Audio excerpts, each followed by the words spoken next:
Hey, all right. Thanks for tuning in on our YouTube channel to the Intro to Hope Session 1. There are 3 sessions altogether, and the third one is focused in on membership. So we say that's optional because we just don't want people to feel like, hey, just because you take an Intro to Hope class means you have to become a member. A lot of folks, I think the most helpful thing for them to do is to show up here to go to church for a little while, check out our services and some of the ministries, maybe some small groups, and then if they want to go a little deeper, this kind of tells some of the whys behind what we do here at Hope. And then still, some folks, it takes a while before they decide they want to commit to membership, so that's why we just call it Intro to Hope. We got session 1, session 2, and then that third session for membership if you're interested in that. All right, so let me just run you through here. Our Intro to Hope session is going to talk about this first one, our identity and mission as a church here at Hope Covenant. So, let me try this very high-tech. First thing I want to ask is, people might wonder, do churches have identities? And it's a fairly reasonable question, and I think what's important to remember when we think about identities and churches having identities is just the unique way that so many different churches function. And I want to just say right off the bat, I don't think necessarily that one identity is better than another. I actually believe that God has different intentions and plans and designs for each unique church, and some of our churches are similar to each other and some are very different. And a lot of times, like if I was in a class live with you guys, I would ask the question, hey, so what sorts of identities have you seen in a church before? And usually people would talk about the size of a church can kind of determine its identity, whether it's a mega church or a house church or a smaller church, that is kind of their identity, the identity of a church. Or a lot of times we talk about styles of church. So you might have a liturgical church or a very contemplative, quiet church, or oftentimes the musical style defines the identity of a church. Other people would say your identity of a church, you could describe it in talking about the things we believe, theologies. Maybe the identity of a church is really focused in on the signature ministries or outreaches or missions, or it's a church that has a priority on children's ministry or youth ministry or seniors ministry. So many different ways that you could identify the identity of a different church. And by the way, I want to say, no matter the size or the type of church, I don't think one has to be better than the other. We all might have our preferences or a better fit for us. But I think it's important to recognize that we need every kind of church out there. Like there are so many people just right here in our own valley that are not being reached, that I think it's so crucial for us to look here and decide and realize that there's a lot of people that we can't reach at our church. And there's a lot of folks that some of the big churches just aren't going to reach. So really we need all the churches if we're gonna reach this valley, reach our cities for Jesus. So I don't see ourselves in competition with other churches. I think we need every kind of church. And so when it comes to us here at Hope, like all churches, our church, we think, has an identity, a DNA, we could even say, this unique identity that we believe God has placed in us and is continuing to grow and mature and develop. So in this session, I want to focus in the first part here, actually most of this session, on our identity, our unique even identity as Hope Covenant Church. And here are some of the pieces that make up our unique identity. First thing, we could describe the phrase here, no perfect people. That makes Hope pretty unique in that we embrace that. See, we embrace the reality that there are no perfect people. In fact, we will emphasize the truth here that there are no perfect people, and that the goal of the Christian life is not to be perfect. It's not perfection is not the goal. In fact, as folks that embrace this idea that there are no perfect people. We want to say, hey, we're not spiritual know-it-alls who've lived perfect lives. Each and every one of us has messes in our lives, brokenness in our life. Our pastors, leaders included, me especially. And so having that sign out front is really an interesting piece of what kind of sets people up to know really what our church is like. In fact, when you come in and are a part of our church here at Hope, you will discover this openness that people have to telling part of their story, some of the brokenness of their past. But I think part of what's unique here too is we don't just have like, hey, here's the brokenness of our past and the stories we have from our past, and now everything's wonderful and great. No, we acknowledge that, yeah, there's God's done healing and these things in our past, and He's brought all kinds of goodness into our life. But we're not about to start faking it and pretend that now things are perfect, because we are all in process. We're all on a journey. So no perfect people really is kind of this identifying thing here at Hope. And it means that you don't have to show up here and pretend that you have all your stuff together. You can be authentically you. You don't have to put on a false self, a pretend you. You don't have to hide when you struggle. You don't have to hide when you are confused or have lots of questions. You don't have to pretend to have it all together. See, we believe that freedom and healing actually come when we walk in the light of what's real and true. We don't get free, we don't get grown or mature or healed by hiding and pretending stuff is better than it is. No, we are healed by God as we walk in the light. And that means we acknowledge, hey, there's no such thing as perfect people, that there is brokenness around us, and we don't have to hide from that. We don't have to hide. Now, what's interesting about this is, I'll have to be honest with you.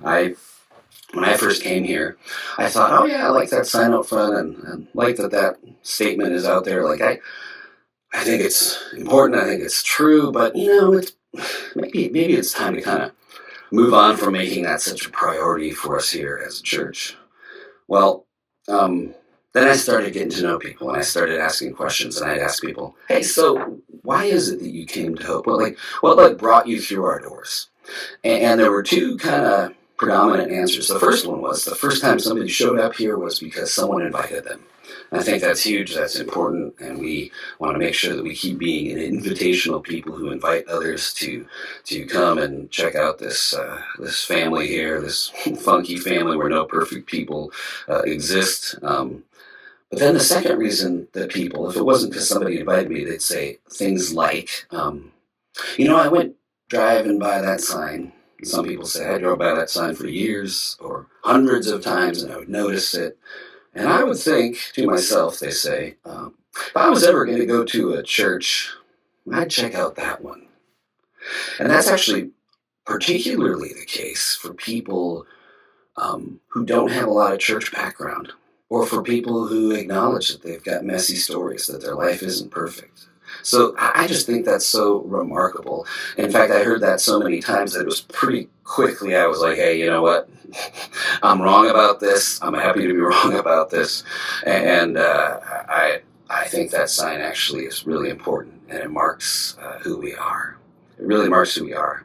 So even though maybe some folks, especially it tends to be those of us who've been in ministry or been church folks or kind of been around it, sometimes we see that kind of phrase, no perfect people, and it might come off as a little corny or cheesy, or some people actually get really concerned because they think it means that anything goes, and that's not the case. That's not the case at all. But it is such a great marker of who we are as a church that it's a great description. It's a great description. It's also a disclaimer too, because then you don't walk in here expecting perfect people, and folks that do come in kind of looking for a church of people who act like they're perfect or pretend to be perfect. They don't tend to be very comfortable or stick around very long here. And the rest of us actually are then free to be who God's called us to be and made us to be. No perfect people. All right, second one here. Second thing about our identity and what makes hope, the kind of church hope is this environment we have, an environment of grace.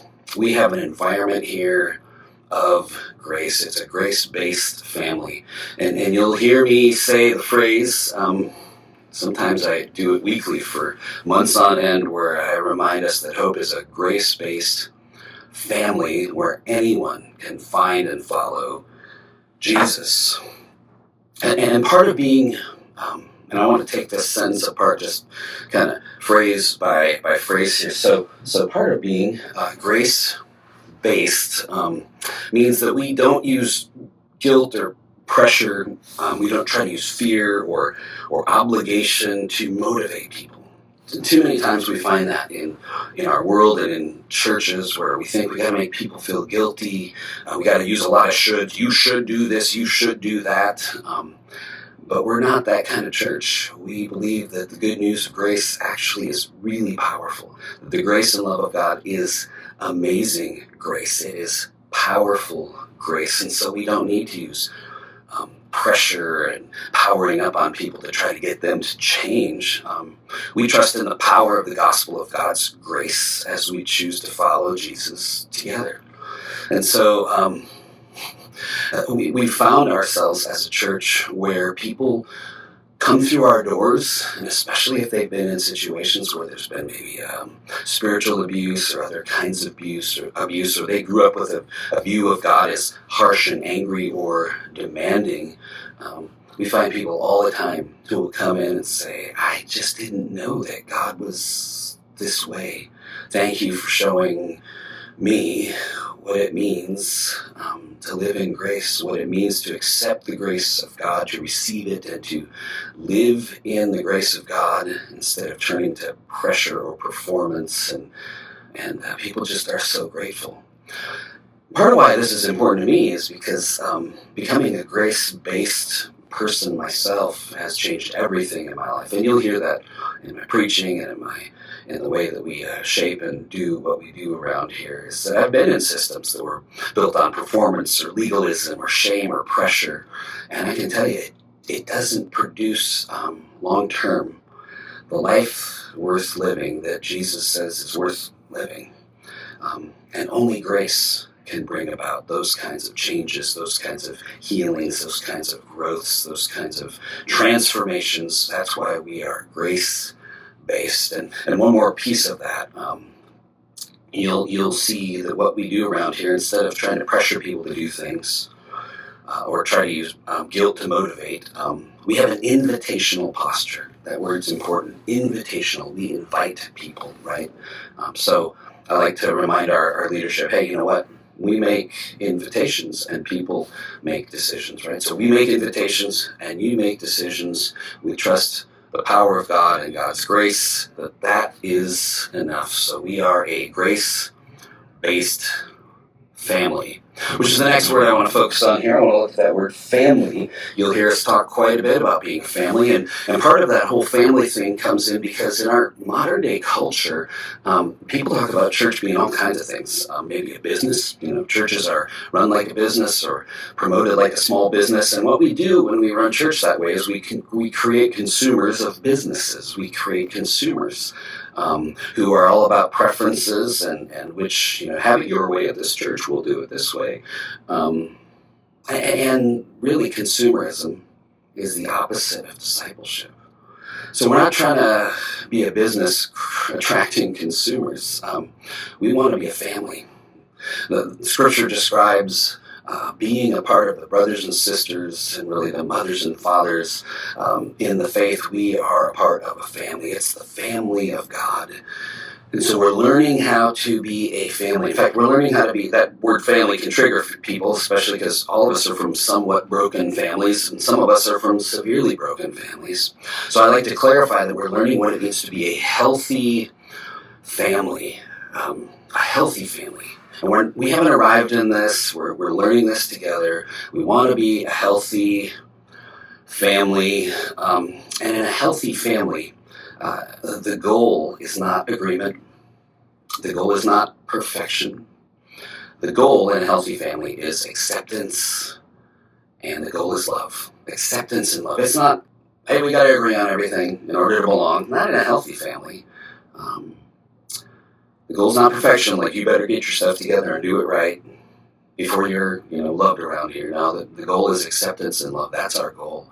That's what we want to lead with and lean into, which is very countercultural in these days. Because whether it's your politics or your neighborhood or whatever thing that you center your life around, pretty much it's like, hey, you need to agree on every single thing, check off the box on every single thing that we're going to agree about, all of it. And if you don't, well, then, you might not be accepted around here. You might be on the outs.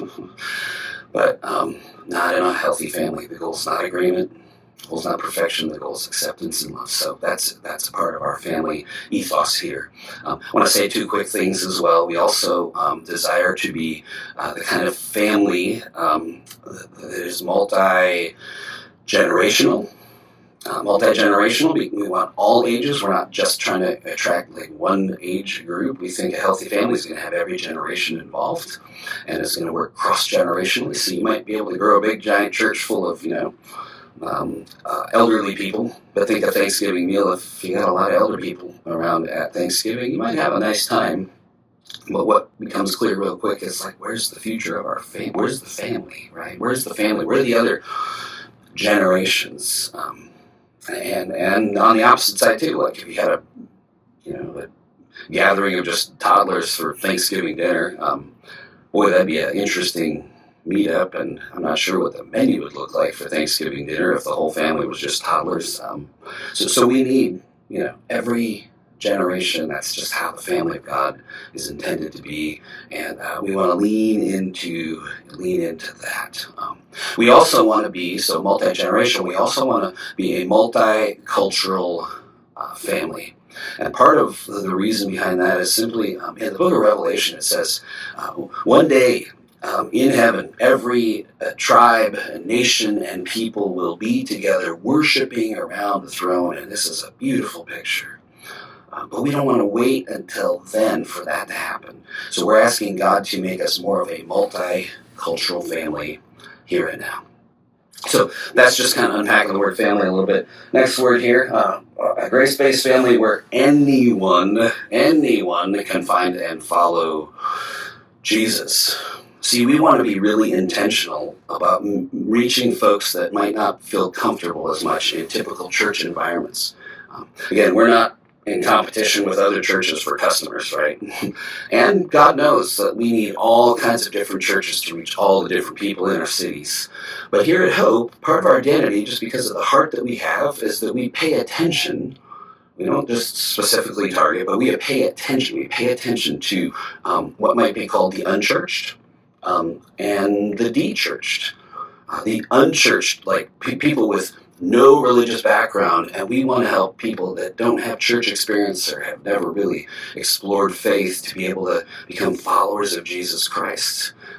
We're not a seeker-driven church, but we do try to explain things in ways that aren't full of Christianese. We want to be accessible to folks who have no church background so that they don't walk in. I mean, think if you've never been from a church background and you walk into a church and you can't understand anything, like that just would be really frustrating and off-putting. So we want to be invitational by trying to break it down and explain, religious words as often as we are able to. We also, with the de-church, we want to remove some of the baggage and offer some healing that's happened for folks that caused them to walk away from the church. And so we trust Jesus to help us display his invitational, grace-based posture to offer healing and restoration to every broken person who comes through our doors looking for Jesus. We have folks in our church who have come out of backgrounds where they've been in a cult for many, many, many years. And it's amazing that in time, over years of being in a grace-based family, that they are getting free. They're starting to see the truth of who God is and the love that God has for them and the ways that Jesus invites them to follow him that are invitational and not full of shame and pressure and guilt. And we're seeing just beautiful stories of how this works for folks. And we're also seeing folks that have no church experience who are starting to follow Jesus, and it's really changing their lives. And so here at Hope, we want to be a place where anyone can find and follow Jesus. That's the next phrase here that I want to get to, where anyone can find Jesus. And yes, I know Jesus is looking for them too. It's both, right? But to find Jesus is such a life-changing thing. We want to be a place where people find Jesus. And not just people finding Jesus for the first time, but to find the real Jesus, like the Jesus reflected in Scripture, the Jesus who loves them and draws them. And some of us, like in my story, I knew lots about Jesus, but I didn't find the real Jesus until much later. So this finding Jesus really applies to those of us who've been Christians and desire to find more of Jesus as well. So we want people to be able to find Jesus here, and we want people to be able to, they can follow Jesus. They can follow Jesus. Now sometimes this find Jesus gets interpreted as evangelism, and following Jesus gets interpreted as, discipleship.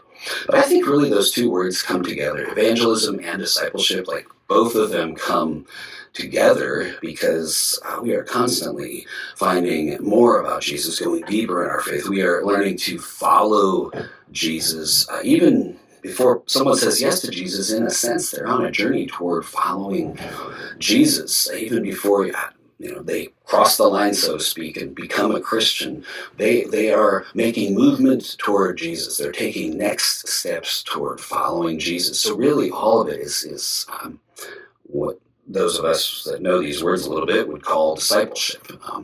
So here at Hope, we want people from all across that spectrum, from pre-Christian with no knowledge of God at all to a new Christian who has just begun to follow Jesus, all the way to someone who's been at it for decades. We have several retired pastors or people who've been pastors at other times in their life who are a part of our church. And so in some ways we've got and we've got people, by the way, who have followed Jesus for longer than I've been alive. So we have that whole spectrum where it's like pre-Christian all the way to these mature Christians who've been following Jesus for decades. And so what we want to do, like think of Sunday morning, even in the teaching, my goal is to make sure that people can kind of understand it, they can wade in, they can get their feet wet and have something to help draw them to Jesus, help them to begin following Jesus. We also, so they can dip their toes in, right? We also want for folks that are ready to dive deep, that have been Christians for a long time, to be able to dive in deep and take a swim and learn more about following Jesus and hearing ways that God is inviting them to follow Jesus even decades into their journey. So it's all about finding and following Jesus. Again, Hope is a grace-based family where anyone can find and can follow Jesus. And I love being at this church. All right, another one of our things that makes Hope unique here is part of our identity is what we call our mission.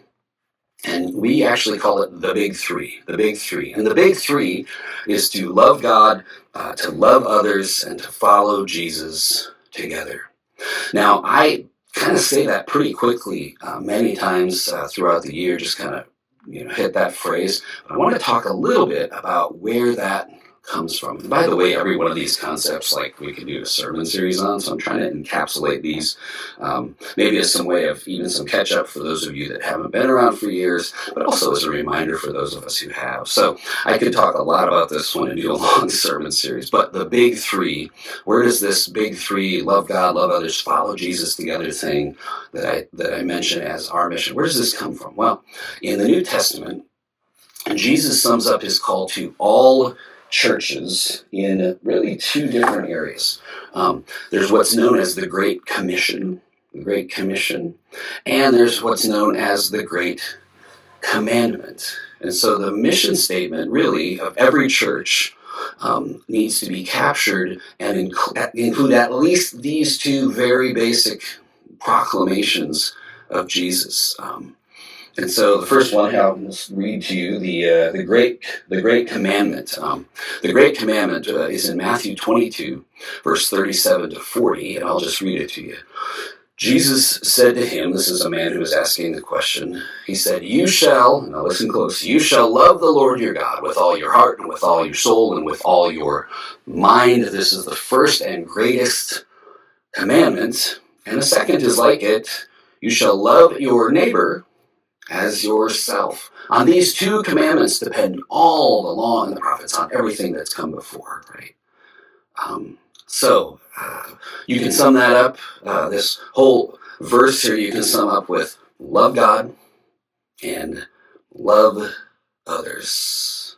That's the great commandment right there, the great commandment, to love God and to love others. Now, we're going to look for the third one here in the great commandment, and in the great commission. And in the Great Commission, that's Matthew 28, verse 18 to 20, and I'll just read it to you. Jesus came and said to them, to his disciples watching and waiting, this is about, as Jesus is about to ascend back to heaven, he says this is the commission. He says, all authority in heaven and on earth has been given to me. Go, so ready, you go now, go therefore and make disciples of all nations, baptizing them in the name of the Father, Son, and the Holy Spirit, teaching them to, this is a disciple, teaching them to observe all that I have commanded you. That's what disciples do. And then he says, behold, I am with you always to the end of the age. So you can sum up this great commandment in this right there. Go and make disciples. Go and make disciples. So, if you put these two statements together, the core mission of Jesus Church, so any church, the church is called to love God, to love others, and as you go to make disciples. That's our core mission as a church. To do that. That is the core mission. You put these two together, to love God, to love others, and if we're pulling straight from the scripture, as you go, make disciples. And here at Hope, again, because we try to make this stuff kind of understandable and not sound like Christianese and church language, especially to folks that are newer to this, that's why we just say it this way. We say, we are here to love God, to love others, and to follow Jesus together, which is what discipleship is. It's following Jesus together. So that is our core mission here at Hope. Now, how do we do that? How do we do that? And if you're following along, if you have the handout, this is where we're going to start talking a little bit about our priorities. And there might be things written in the notebook that are going to say a little more than I can capture here. But our priorities, how we move together in the big three, love God, love others, follow Jesus together. Here's the things that we focus on for our mission. We focus on worship, which is kind of the love God aspect. We focus on mission, which is loving others. And then we focus on formation. So that's following Jesus together or discipleship. Now, by the way, all these have overlap. None of them are just like singular, only, this is only love God, this is only love others, this is only, following Jesus together, right? But just a word about how we want to help people love God. Through worship.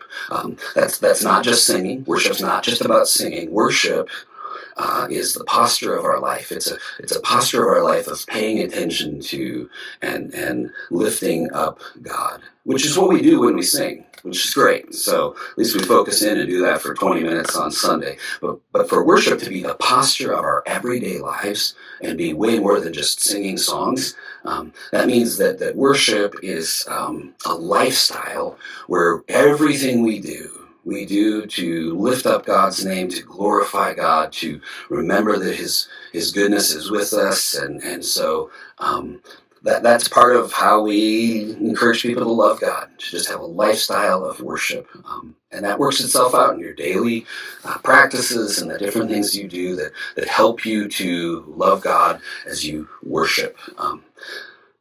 The second one here, loving others, so mission. So knock that over. That would have been good for the video. Mission It's part of how we love others, especially those outside of our walls. We like to think of it as hope on mission. So when we do it together, it's hope on mission. Like as a people, we do this. We are on mission together, and so when we do that, we think of it as we're extending the love of God locally, and we're extending the love of God globally. And I'll name some of those partners either in this session now or in the next one. But that's part of loving others.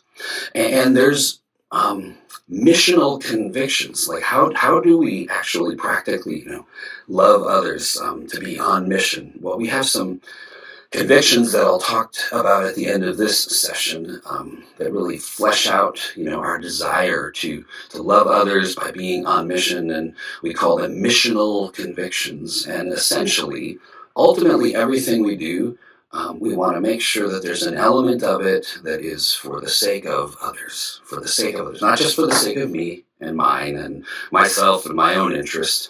I want to find ways to be on mission, to love others by looking for ways to introduce the element of those things being for the benefit or for the sake of others. So that's the love others. And then that third word right there, formation, is how we flesh out following Jesus together in formation. Some people use the word discipleship, and I just, when I think of the word formation, I like to remember this, that everyone's being formed by something. Like everything you do in your life, you're being formed. So if your diet is reading magazines or is reading the internet reading internet news articles or just constantly being on your phone, that will form you. That will definitely shape you. That will influence the kind of person you become. And so everybody's being formed by something. So as followers of Jesus, we want to be formed by God shaping us.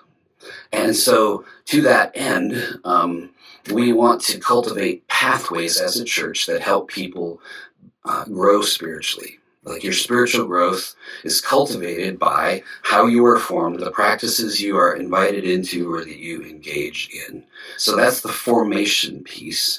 And we say if we follow Jesus together, that's formation. That's part of formation. It's an important part of formation. That's why I usually capitalize follow Jesus together, is that our spiritual formation can't only happen on our own. There is an element of it happening on our own, but for it to really be grown and fleshed out, God's plan is that we follow Jesus together. We follow Jesus together.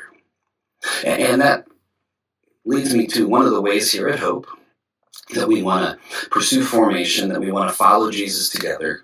One of those primary pathways is that we are using small groups. We use small groups. Hope's primary pathway of spiritual formation is in community, which is our small group ministry. In fact, we are working as a church to be a church of small groups, not just a church with small groups. Because if you're just a church with small groups, then small groups just become one of many different options, and then it's optional. And so when things like that are just a smorgasbord of things to choose from, a lot of times some of us would tend to go, oh, I know small groups would be important, but I'm going to go do this other thing all the time. And the problem is that oftentimes then we don't end up following Jesus together with other people where we're engaging in real life and building some relationships and going beneath the surface that, if you're with people long enough, you're going to go beneath the surface. But if you're just kind of flipping from one thing to another, it's easy to avoid that. So we want to be a church of small groups. Now, when I say that, some people go, well, yeah, Sunday morning mustn't matter then, right? And I like to say, well, Sunday morning really is crucial because we gather together for worshiping through singing. It's an opportunity to hear teaching together. Spiritual formation can happen when we come together on Sunday morning as we listen to teaching. So yes, Sunday morning is important, But also, spiritual growth and formation and deeper community happens best in small groups, so I say we need both. In fact, we tie our small groups together with Sunday morning because instead of having people have to constantly do homework, which works great for people that like to do homework, but for the rest of us who either fall behind or feel guilty, we tie the topics that we talk about in our small groups are tied to the Sunday morning message, which oftentimes flows out of a scripture passage that we're digging deep on through time. So we're a church. We want to be a church of small groups. That's part of our formation. It's also a part of, the overlap. It's part of how we love God. It's part of how we love others. We do that in small groups. But primarily, it's this community where we follow Jesus together. That's the importance of small groups here at Hope. And we say we need Sunday morning and we need small groups. Those two things are pretty essential to us right there.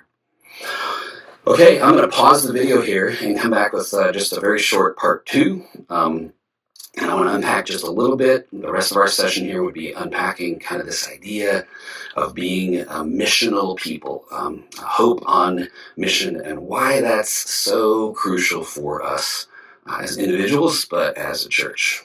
So I'll pause and come back.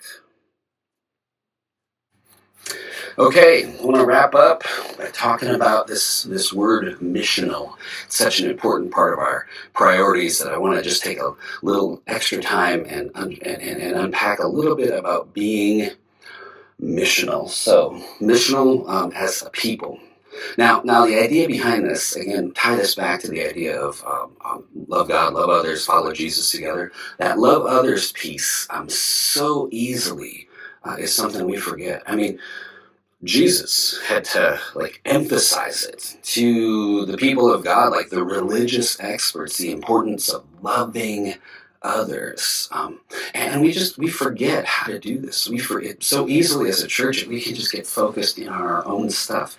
I'll confess that, as a pastor, sometimes I get so dialed into this loving God piece or this following Jesus together piece that I can start to lose a little bit of the emphasis of loving others, which I hate to even admit that it's just true. It happens to me, and so I know that's true of me, and I think many of you might acknowledge that that's struggle for you sometimes to apply what it means to actually love others. And so loving others means making a posture of our lives of being on mission, or the word here, missional, that we use. And friends, here's the deal. We are blessed by God. We are blessed to be a blessing. And I want to dial into that in a second here through a scripture in Genesis. We are blessed to be a blessing. God has blessed us not just for our sake, but to be a blessing. So for the sake of others, that's a key phrase right there, for the sake of others. See, again, it's too easy for the church to forget why we exist and to start just being about me and mine and the things that I want, the preferences that I have. And we can get so inwardly focused that we forget that mission of loving others and the mission God has invited us to, of engaging with our lost and broken world. I think it's just the brokenness of people that having a self-absorbed concern for me and mine and protecting those things can just slide in and really push out the importance of being missional and loving others. In fact, what we're going to look at here right now is that for the people of God all through history, following Jesus actually is intended to result in a life lived for the sake of others. That's been the plan all along. Hey, receive the blessings of God. And it doesn't stop with you. You get to extend the love of God, to be a blessing to others. And so these are just some of our missional convictions, is that everything we do as a church and as a people, we want to make sure we have the conviction that we want to be engaged in being for the sake of others. That's kind of that top line you might see up there. I hope that comes through on the camera. I'll find out when this is all done. For the sake of others, for the sake of others. So, um, Genesis 12 is a great example of this. In Genesis 12, God is speaking to Abram. Abram has not yet become Abraham. He's about to get this, big promotion from God, and he'll be the one who starts out the people of God. And here's what Genesis tells us: that verse 1 says, "The Lord said to Abram, leave your country, leave your country." That's scary. Leave your people. That's a bigger deal back then. So leave your country, your people, and your father's household, and go to the land that I will show you. And then the next verse here, God says, "I will make you into a great nation, and I will bless you. I will make your name great, and you will be a blessing." Now that might be where, what? Huh? I mean, this all sounds like it's about me, right? But then he says, "and you will be a blessing." So it's like, woohoo, right? Verse 3 goes on. That's another layer. God says, "I will bless those who bless you, and whoever curses you, I will curse, and all peoples on earth will be blessed through you." See how it holds the tension of to be blessed, to receive that, and to then be a blessing. To be blessed and be a blessing. You hear me close the service every week with that phrase, to be blessed and to be a blessing, right? And it comes from here. This is where it comes from. Genesis chapter 12, the original covenant God made with Abram to begin the first incarnation of the people of God here on earth. Now again, if we look back at this, you kind of go, God's saying, verse 2, he's like, "I'll make you into a great nation. Woohoo! That's awesome, right? And I will bless you. Woohoo! I'll make your name great. Woohoo! And you will be a blessing." It's like, okay, cool. Yeah, right. And then he goes on and says, and let's see if I can flip back here. There we go. "And I'll bless those who bless you, and curse you, those who curse you." And like, woohoo! "And all peoples on earth will be blessed through you." And it's like, okay, that's cool too, right? But again, it's the both and, and this is the focus on for the sake of others, right? For the sake of others. That God says, "I'll bless you, make your name great, and you will be a blessing." And then the end of verse 3, "All peoples on earth will be blessed through you." God wants all the blessings he does for us, gives to us, to ultimately have a portion of, include the focus of loving others. This has been God's intention for his people all along. In fact, if you look at the intention of God creating a people in Genesis, then you keep on reading the rest of the Old Testament, I think we'll see that if we struggle on, loving others, we'll see that story repeat itself all through the Old Testament. We're in kind of good company, because the people of God all through the Old Testament constantly struggled to love others, to bless others, to be a blessing to others. And that was God's intention all along. And I think that's one of the places they really missed out, because oftentimes they lended themselves toward exclusion, toward being less than a blessing. And so God comes and invites all of us then to become a part of the people of God in Jesus. And God's intention is that we still are a blessing. He's going to bless us, but we are a blessing to all the people around us. We live our lives for the sake of others. It's just a beautiful part, actually, of following Jesus, and specifically of learning to love others, I have a quote from a friend of mine. His name's Carl Mueller. He's a brilliant guy that I used to work for once upon a time. Carl says this: missional communities, so that'd be, communities that are on mission, communities that are focused on loving others and being a blessing to the people around them. He says, missional communities are those that live under the reign and the rulership of God. Listen to this. They show others, in particular people who are not followers of Jesus, they show others what God is like and who God is. In other words, Carl says, God wants us to live together in such a way that people who do not know him will want to know God as well. To live together, in such a way that people who do not know him will want to know God as well. I mean, that kind of sounds like where Jesus says, by this will others know that you belong to me, by your love. By your love. That's what will attract people. That's what will draw people and make them curious about Jesus. Living our lives in a way that we love others and we bless others around us for the sake of others, to be blessed and to be a blessing.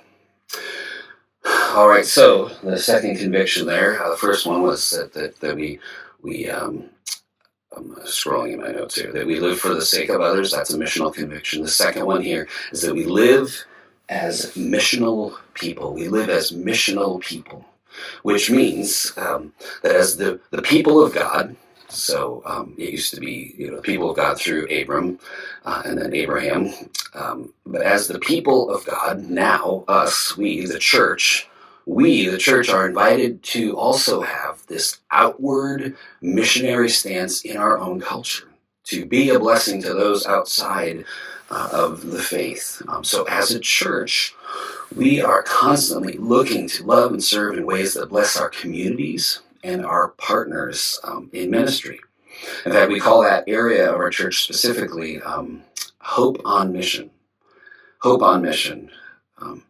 So as a church, we partner up with different groups, and some of those groups are San Marcos Elementary School. It's a Title I school that's not far from our church. It's actually just a few houses away from where Heidi and I live in our neighborhood. And San Marcos is a Title I school, which means that there's a lot of poverty, that the majority of the students live below the poverty line and qualify for certain government subsidies, but that never really covers it all. And so as a church, we try to partner up and bless and to be a blessing to the San Marcos teachers, administration, and sometimes the parents and students as well. There's different things we do with that. Another way we try to bless and be a blessing outside our walls is through our memory care ministry. So twice a month on average on a Tuesday afternoon, a group of our folks from our church go over to a memory care facility and do a worship service. And the fun thing is, it's not just the residents who get blessed. Oftentimes the employees, the staff there also gets blessed by our team who comes over and just shows this unconditional, no strings attached love. There's nothing that those folks can do, to like leverage for our church. Like our church can't leverage people we wouldn't want to anyway. This is a way that we are loving and serving people who most people haven't paid attention to and don't have a lot of time or patience for. But that memory care ministry and the worship service that we do there about twice a month and a few other outreaches a year is one of those places. Matthew's Crossing is another group that we believe in and are super happy that lots of our folks, a handful of our folks I should say, regularly serve, and lots of our folks contribute towards in different food drives and supply drives at Matthew's Crossing. And that's an agency locally here that we are looking to be a blessing to and blessed through. There's also sometimes refugee ministries that we have where we help resettle refugees that have come to the Valley, and that group has been fantastic and engaged in wonderful ways and helped successfully settle some refugees. Young Life is a ministry. It's a parachurch ministry, generally focused on high school kids and junior high kids.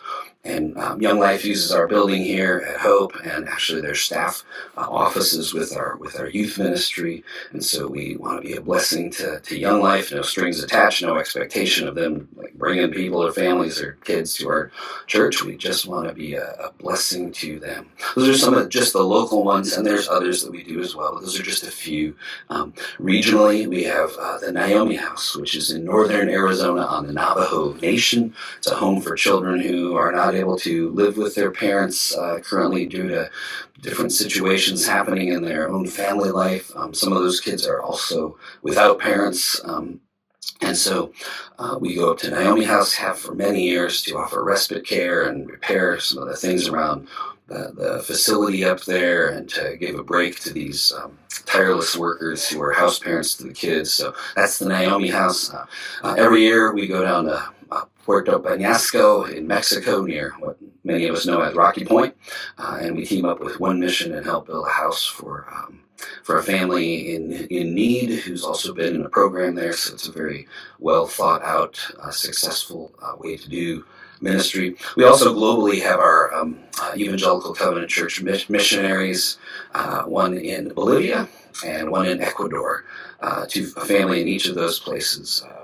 And maybe the other place we also could consider Hope on Mission is that we partner with a campus ministry missionary out in the East Coast, Jessica, who used to be part of our church for many years and felt called to enter into that, so we support her. Those are just some of the ways that we partner as a church broadly, and it's important to live as missional people as a church family.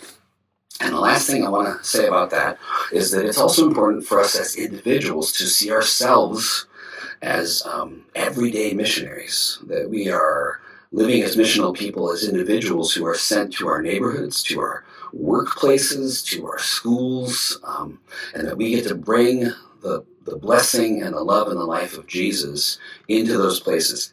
Not necessarily by getting up and giving a gospel presentation, but by simply letting the love of God help you to love others around you in very practical ways. So that's one of the ways we live as a missional people. Those are two of our convictions about being Hope on Mission.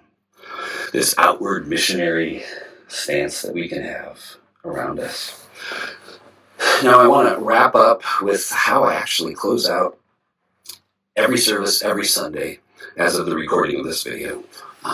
This is tied into this being a missional people and to be a grace-based family is really summed up every week when I close us with our sending blessing. Some people know the word benediction, but that's kind of a churchy word, so we just say it's a sending blessing because that's what we're doing, right? We're just trying to make things simple, call it what it is, right? So when we say to live loved and to be loved, part of that living loved is to live a life that is allowing God to love you. To love you, to live loved changes everything. To live as someone who is loved by God, regardless of your performance, will change everything. So that's part of our closing every week. To live loved. That's kind of that. Let that penetrate your heart piece. And when it does, then you can be love. Right? The love that is poured into you by God, by living loved, will then overflow. Not that you got to now go find a straw and try to suck out the last bit of love to give away to somebody else. No. You can be love to others when you live loved, and that overflow happens, and then God's love naturally overflows out of you so that you can be love to those around you. So live loved, be love. And then the second part, already tipped it off from Genesis 12 with the Abraham blessing to be blessed and to be a blessing. So to be blessed by God is a good thing. To be blessed, and we want you to be blessed by God. And all we have to do is really look at our lives to find different ways that we have been blessed. So to be blessed, and then to be a blessing. To be a blessing to those outside our walls. I, as the lead pastor here at Hope, really want that posture to mark our lives as a people. I want it to be a part of our identity as a church, and I hope it's impacting your identity as a follower of Jesus. See, our church is shaped by all the things I talked about today. That shapes our church's identity. And I hope it's helping impact and shape your identity and your understanding of your walk with God. And so as you walk with God, as you follow Jesus, just want to ask you, how does it help you to consider what it looks like to love God, the big three, to love God, to love others, and to follow Jesus together? How does that live itself out in your own life? I'd love you to just kind of examine that and wonder about that. I invite you to consider what that looks like in your life. I also want to invite you to consider how God might be prompting you to bless and to be a blessing in the sphere of influence you have around you, with the people you encounter or do life with or work with or live next to intentionally bless and to be a blessing in your sphere to have that outward missionary stance, a missionary of God's love around you. And finally, I do want to just emphasize that here at Hope, we really do want to invite you to enter into a family where you can grow in that, and that you can be a part of an imperfect family where you can live loved and be love. So I hope you're experiencing that here at Hope. And we know Hope's not for everyone, but we sure appreciate that you've looked into Hope, that you're curious about what makes Hope tick and some of the kind of background pieces of that. And as always, if you have questions, someone from our leadership team would be happy to meet with you. Someone from our staff could meet with you as well, and just figure out how it is that we can help you follow Jesus and move into the life that God has for you. Thanks for watching, and session 2 will be up soon.